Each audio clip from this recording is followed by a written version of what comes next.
Bonjour et bienvenue dans ce nouvel épisode de mon podcast IMO en live du Salon de l'investissement et de l'immobilier au Carrousel du Loup. Et je suis avec Seb de La Vison. Bonjour. Bonjour Ariane. Alors Seb, vous êtes fondateur de Solustone. C'est quoi Solustone ? Alors Solustone, c'est une start-up un peu particulière parce qu'on est une foncière, donc on achète de l'immobilier et on achète de l'immobilier auprès d'une cible de propriétaires en difficulté financière. Et en gros, notre mission, c'est de protéger le foyer des familles propriétaires en difficulté financière. Alors, j'ai un appartement, je suis en difficulté, je fais appel à vous ? Exactement, en fait, vous avez un appartement. Alors, la raison pour laquelle on a créé Solustone au départ, c'était pour aider les personnes en situation de surendettement. On s'est rendu compte que le besoin était bien plus large que ça, mais vous êtes en situation de surendettement, vous risquez une saisie immobilière, vous avez besoin de liquidité, vous vous approchez de Solustone, on va acheter votre bien, le fait d'acheter votre bien, on va le sortir de votre patrimoine et on va vous libérer des liquidités qui vont permettre de rembourser du coup votre emprunt. Par exemple, j'ai un appartement, je n'arrive plus à payer mon crédit immobilier, je suis surendetté, je n'ai pas de solution, je vous appelle. Exactement, tout à fait. Et c'est un peu comme une hypothèque ou pas ? Alors en fait, on est une alternative aux gens qui n'ont pas accès à un prêt hypothécaire classique. Donc c'est des gens qui ont déjà remboursé une partie de leur emprunt, donc il y a une valeur acquise qui est importante, il y a une dette qui est faible sur l'emprunt, et le fait de nous le revendre à nous fait qu'ils vont pouvoir le rendre liquide et libérer une partie de cette liquidité qui est bloquée dans le bien. Tout à fait. Donc je vous appelle, vous arrivez, vous voyez l'appartement, vous le rachetez ? Oui, tout à fait. L'engagement, c'est de faire une proposition en 24 ou 48 heures sur le bien, de faire une signature en compromis en 15 jours et un achat en 2 mois. Vous êtes un e-buyer en fait ? C'est une bonne comparaison. On va dire qu'on est un e-buyer social et en fait, notre objectif, c'est d'acheter et de vendre à la même personne. Contrairement à un e-buyer qui va acheter à Marie et vendre à Jean, nous, on va acheter à Marie. L'idée, c'est d'accompagner ensuite Marie pour lui permettre de racheter son bien au terme du portage immobilier. Donc, Solustone va porter son bien et on va revendre au terme de notre portage le bien à Marie. Alors, vous l'achetez, j'imagine, avec une décote ? Tout à fait.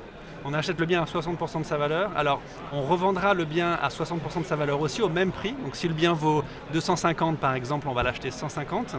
On revendra ce bien à 150 aussi au terme de notre portage à Marie, plus une commission pour notre portage. Et en fait, ce qui est important, c'est 60% de la valeur. Et en fait, ce 60%, il faut le rapporter à la situation de la personne. Il faut que ce montant soit suffisant pour permettre à cette personne de rembourser son emprunt et de régler sa situation financière.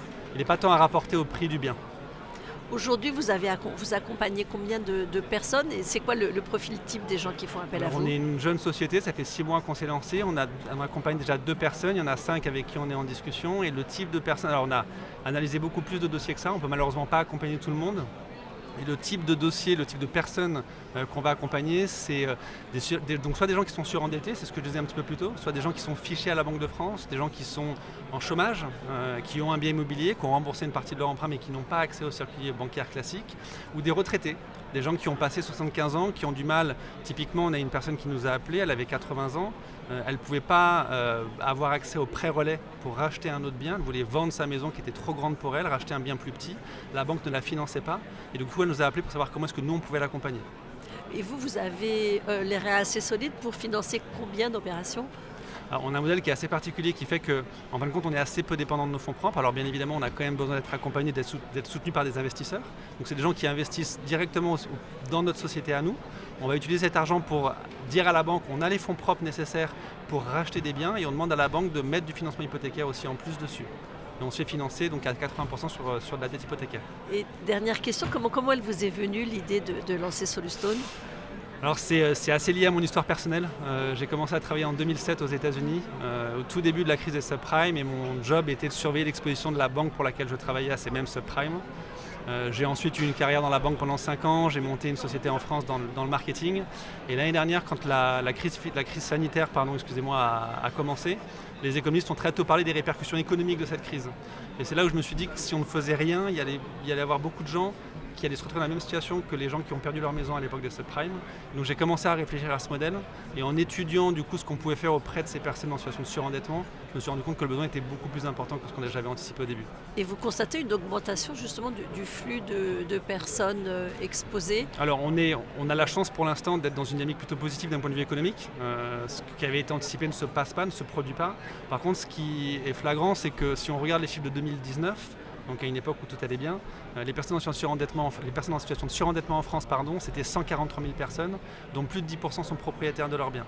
Donc même quand tout va bien, il y a des gens qui ont besoin d'alternatives comme la nôtre. Merci beaucoup Seb de Lavison. Je rappelle que vous êtes le fondateur de Solustone. Merci beaucoup Ariane.